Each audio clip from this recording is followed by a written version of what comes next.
तो गाइस, आज की इस वीडियो में हम देखेंगे जुजुत्सु काइसेन सीजन 2 एपिसोड 7 की सभी डिटेल्स को। अगर आपने इससे पहले के एपिसोड्स चेक नहीं करे हैं तो आप ऊपर फ्लैश हो रहे लिंक पर क्लिक कर सकते हैं। तो चलिए अब शुरू करते हैं।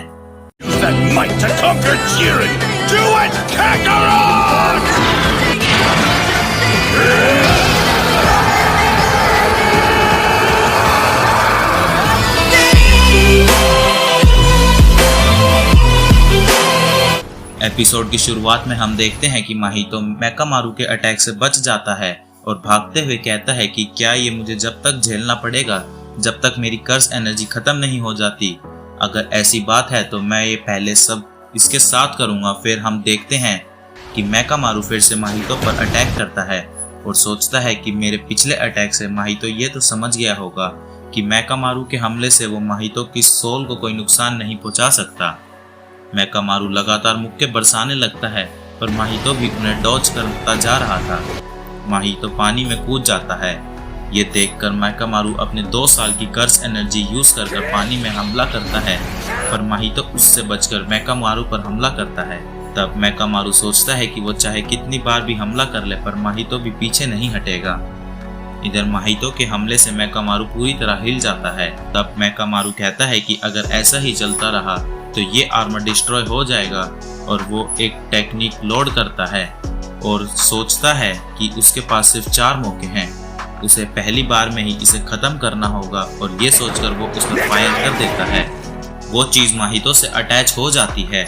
माहितो कहता है कि इसका उस पर कोई असर नहीं होगा कि तभी माहितो का एक हाथ और पंख उड़ जाता है और मेकामारू उसे किक मारकर दूर फेंक देता है। माहितो सोचता है कि आखिर ये कैसे हुआ कि तभी मेकामारू उसके ऊपर कूद जाता है पर माहितो भी उड़कर वहां से बच जाता है। तब मेकामारू सोचता है कि क्या जो आर्म उसने उड़ाई थी वो रीजनरेट हो गई है, पर ऐसा होना तो मुश्किल है।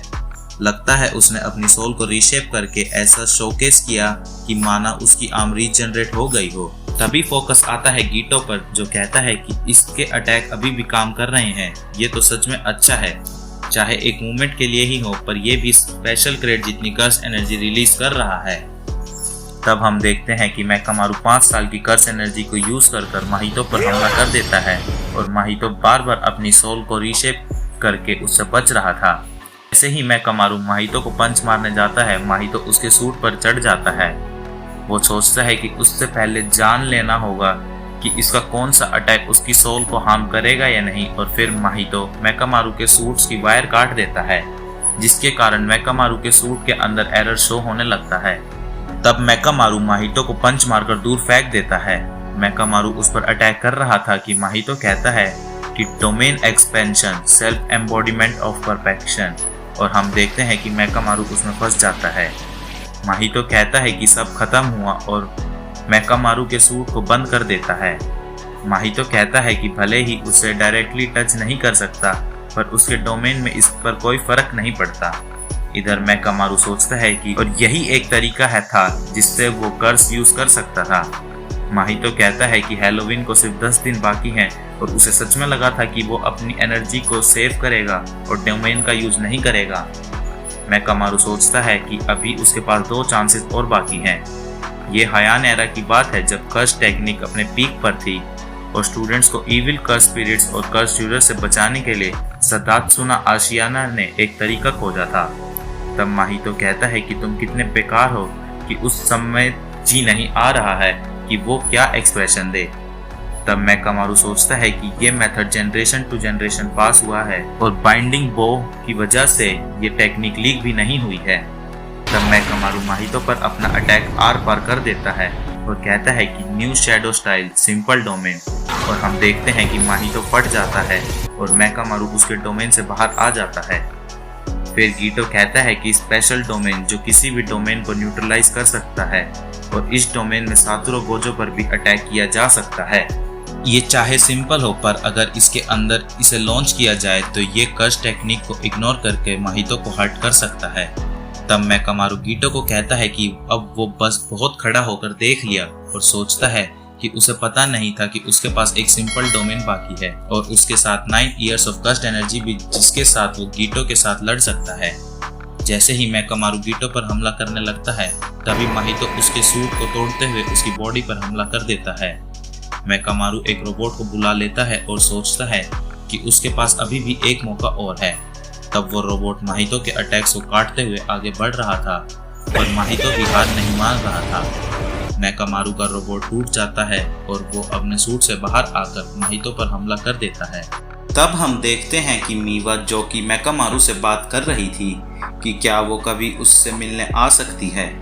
तब गीटो कहता है कि क्या ये खतरनाक था, तो माहितो कहता है कि जब उसने टेक्निक की टाइमिंग के साथ सिंक्रोनाइज किया तो उसे अपनी बॉडी को फट जाने देना पड़ा, और जब उसने अपनी डोमेन हटाई तो ऐसा लगा कि वो मर गया। सब कुछ उनके प्लान के अकॉर्डिंग गया तो कुछ भी डेंजरस नहीं था। तब गीटो कहता है कि सही बात है, और जो वेल की जिम्मेदारी दी गई थी वो भी पूरी हो गई है, तो इसका मतलब अब वो किसी और को कर्स्ड एनर्जी या कर्स स्पिरिट देना बिल्कुल ठीक होगा। और यहाँ हम देखते हैं कि पूरे टोक्यो में शांति छाई हुई है। हमें बताया जाता है कि 31 अक्टूबर 2018 रात को 7 बजे के अराउंड टोक्यो डिपार्टमेंट के आसपास के 400 मीटर के रेंज में एक वेल एक्टिवेट की गई थी, जहां शिबुया में हैलोवीन पार्टी चल रही है। तब हम देखते हैं कि एक वेल एक्टिवेट हो जाती है और एक लड़का उससे टकराकर गिर जाता है। अचानक एक चीज सभी लोगों को अपनी तरफ खींचने लगती है। वहीं इजीची नानामी को बताता है कि ये वेल नॉर्मल पीपल को कैद कर सकती है। वो लोग अंदर तो जा सकते हैं पर बाहर आने का कोई रास्ता नहीं है, और अलग अलग लोगों के लिए अंदर जाने का रास्ता अलग अलग तरीके से वर्क करता है। जैसे कि एक जुजुत्सु सोर्सरर या फिर असिस्टेंट सुपरवाइजर के लिए इस वेल में अंदर जाना और बाहर आना बहुत आसान है। नानामी कहता है कि लगता है ये काफ़ी बड़ी प्रॉब्लम है। नानामी पूछता है कि गोजो कहाँ है। तब नीटा पूछती है कि क्या यहाँ सच में हैलोवीन पार्टी चल रही थी, लगता है यहाँ पर कुछ हुआ है। सभी लोग वेल के एज पर जा रहे हैं और वो सभी लोग चिल्ला रहे हैं, तो उन्हें गोजो को यहाँ बुलाना ही होगा। तब ज़ेनिन कहते हैं कि नॉन सोर्सरर्स तो उसे जानते भी नहीं होंगे, तो किसी ने उन्हें ये सब कहने को कहा होगा, और पूछते हैं कि क्या हम इस वेल को नहीं तोड़ सकते। तब नीटा कहती है कि एक प्रॉब्लम है, वेल के दोनों साइड से सोर्सरर्स क्रॉस कर सकते हैं, तो हमें इसे फोर्स से नहीं तोड़ सकते। उस कर्स यूजर्स को ढूंढना ही बेटर ऑप्शन होगा जिसने ये वेल एक्टिवेट की है। तब माकी कहती है कि उन्हें ये काम करना है। तब नीटा उन्हें वहीं रुकने को कहती है। इधर आत्सुहा कहता है कि जो सिर्फ हाई इंटेंसिटी वाले टेक्निक को यूज कर रहे हैं, बल्कि उन्होंने गोजो का नाम भी फैला दिया है, और ये वही लोग हैं जिन्होंने स्कूल के इवेंट पर हमला किया था। हायर अप्स ने डिसाइड किया है कि गोजो को वहां भेजा जाएगा ताकि डैमेज मिनिमम हो सके। बाकी सभी लोगों को वेल के बाहर ही वेट करने को कहा गया है। तब पांडा कहता है कि डैमेज को मिनिमाइज करने का मतलब सिर्फ सोर्सरर्स पर अप्लाई होता है ना, इससे फर्क नहीं पड़ता कि नॉर्मल लोग हर्ट होंगे या नहीं। तब आत्सुहा कहता है कि छोड़ो ये सब, और उसे भी लगता है कि ये तरीका ही अच्छा होगा क्योंकि वो खुद वेल के अंदर होकर आया है। जो लोग खींचे जा रहे हैं उनके आसपास कोई कर्स यूजर नहीं है, इसका मतलब वो वहाँ पर ट्रैप्ड हैं, और वो सच कहे तो वो वेल के अंदर खुद वापस नहीं जाना चाहता। तब पांडा पूछता है ऐसा क्यों, जिस पर आत्सुहा कहता है कि उस जगह को शायद हिकारी कहा जाता है और वहाँ अंडरग्राउंड में शायद कोई स्पेशल ग्रेड कर्स स्पिरिट है, और हम देखते हैं कि लोग गोजो को बुला रहे थे। तब वो लोग आपस में बात करने लगते हैं कि गोजो कौन है। तब एक बंदा कहता है कि अगर वो यहाँ नहीं आया तो वो लोग वहाँ से बाहर नहीं निकल पाएंगे। सभी लोग शोर मचाने लगते हैं कि एक पर्सन कहता है कि क्या तुमने अभी इंटरसेक्शन के पास भीड़ को नहीं देखा। वो सभी लोग स्टेशन के अंदर खींच लिए गए, और तब हम देखते हैं वेल के अंदर एक हाथ आता है, और ये गोजो ही था जो कि वहाँ 8:31 पर एंट्री लेता है, और इसी के साथ एपिसोड खत्म हो जाता है। do do do do do